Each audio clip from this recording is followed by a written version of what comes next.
Welcome back to tasty അടുക്കള. ഞാൻ ഇന്ന് നിങ്ങൾക്ക് വേണ്ടി തയ്യാറാക്കുന്നത് ചിക്കൻ ന്യൂഡിൽസ് കബാബാണ്. നമ്മുടെ കട്ട്ലറ്റിൻ്റെ ഒക്കെ വേറൊരു വെർഷനാണിത്. നമ്മുടെ ഇഫ്താറിനൊക്കെ ഉണ്ടാക്കാൻ പറ്റിയൊരു റെസിപ്പിയാണ്. ന്യൂഡിൽസ് വെച്ചിട്ടുള്ള ഒരു വിഭവമായതുകൊണ്ട് കുട്ടികൾക്കൊക്കെ വളരെ ഇഷ്ടമാവും. ഇനി ഇതെങ്ങനെ തയ്യാറാക്കുന്നത് നോക്കാം. ചിക്കൻ ന്യൂഡിൽസ് കബാബ് ഉണ്ടാക്കാനുള്ള മസാല തയ്യാറാക്കാം. അതിന് വേണ്ടി ഒരു ബൗളിലേക്ക് 1.5 കപ്പ് ഷ്രെഡഡ് ചിക്കനാണ് എടുത്തിട്ടുള്ളത്. 2 ചെറിയ പാക്കറ്റ് നൂഡിൽസാണ് എടുത്തിട്ടുള്ളത്. അപ്പോൾ അതിലേക്ക് 1.5 കപ്പ് ചിക്കനാണ് ചേർക്കുന്നത്. ഇനി അതിലേക്ക് 1 ടേബിൾ സ്പൂൺ പച്ചമുളക് ചോപ്പ് ചെയ്തത്, garam masala 1 teaspoon, 1/2 table spoon ഇഞ്ചി, 1/2 ടീസ്പൂൺ ഗാർലിക് ചോപ്പ് ചെയ്തത്, 1 ടീസ്പൂൺ മുളക് പൊടി, മല്ലിയില പുതിനയില ഒരു 3-4 table spoon,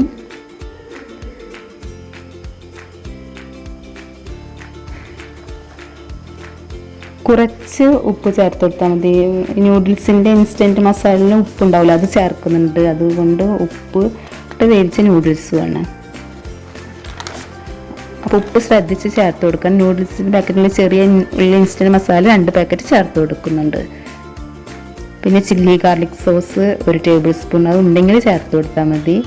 bread crumbs 1/4 cup, 2 packet noodles ഉപ്പിട്ട് വേവിച്ച് ഊറ്റിയെടുത്തതാണ്, അത് ചേർത്ത് കൊടുക്കുക. എല്ലാം കൂടിയിട്ട് നന്നായിട്ട് യോജിച്ച് കൊടുക്കുക. കൈ കൊണ്ട് നന്നായി കുഴച്ച് യോജിപ്പിച്ചെടുക്കാം. ഇനി അതിലേക്ക് മൊസറല്ല ചീസ് 1/2 കപ്പ് ചേർത്ത് യോജിപ്പിക്കാം. ചീസ് ഇഷ്ടമുണ്ടെങ്കിൽ ചേർത്ത് കൊടുത്താൽ മതി, ചേർത്താൽ ടേസ്റ്റാണ്. ഇനി കയ്യിൽ എണ്ണ തൂകിയിട്ട് നമുക്കിങ്ങനെ കട്ട്ലറ്റിൻ്റെ ഷേപ്പിൽ, കട്ട്ലറ്റൊക്കെ ഉണ്ടാക്കില്ല അതിൻ്റെ പോലെ ആ ഷേപ്പിൽ ഉണ്ടാക്കിയെടുക്കാം.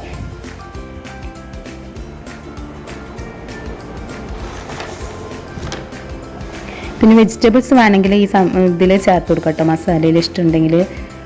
എൻ്റെ ചാനൽ ഇനിയും സബ്സ്ക്രൈബ് ചെയ്യാത്തവരുണ്ടെങ്കിൽ സബ്സ്ക്രൈബ് ചെയ്യുക, ഷെയറും ചെയ്യുക. ഇത് ഉണ്ടാക്കി നോക്കിയിട്ട് ഇഷ്ടമായിട്ടുണ്ടെങ്കിൽ കമൻറ്റിൽ അറിയിക്കണം.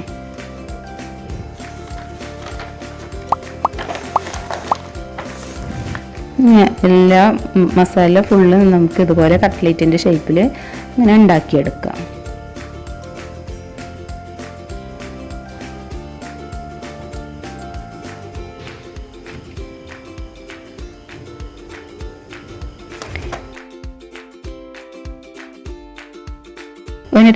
ഒരു ഫ്രൈ പാൻ അടുപ്പത്ത് വെച്ചിട്ടുണ്ട്. അതിലേക്ക് നമുക്ക് സൺഫ്ലവർ ഓയിലാണ് ഞാൻ ചേർത്ത് കൊടുത്തിട്ടുള്ളത്. വെളിച്ചെണ്ണ ഉപയോഗിക്കാം കേട്ടോ. 2 മുട്ട ബീറ്റ് ചെയ്തതും കുറച്ച് ബ്രെഡ് ക്രംസും എടുക്കുക. ആദ്യം ബ്രെഡ് ക്രംസ് മുട്ടയിൽ മുക്കി വീണ്ടും ബ്രെഡ് ക്രംസ് ചേർത്ത് ഫ്രൈ ചെയ്തിട്ടെടുക്കാം. ഡീപ്പ് ഫ്രൈ ചെയ്യേണ്ട ആവശ്യമില്ല കേട്ടോ. കുറച്ച് എണ്ണ ഒഴിച്ചിട്ട് അതിലങ്ങനെ വറുത്തെടുത്താൽ മതി.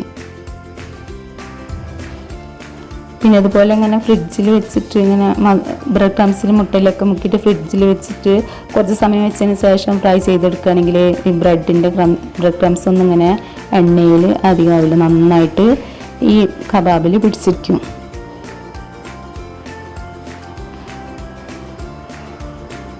ഇത് വളരെ പെട്ടെന്ന് തയ്യാറാക്കിയെടുക്കാൻ പറ്റിയതാണ്. എല്ലാവരും ട്രൈ ചെയ്യണം.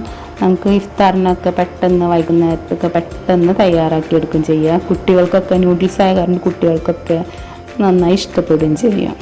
അപ്പോൾ എല്ലാവരും ട്രൈ ചെയ്യണം.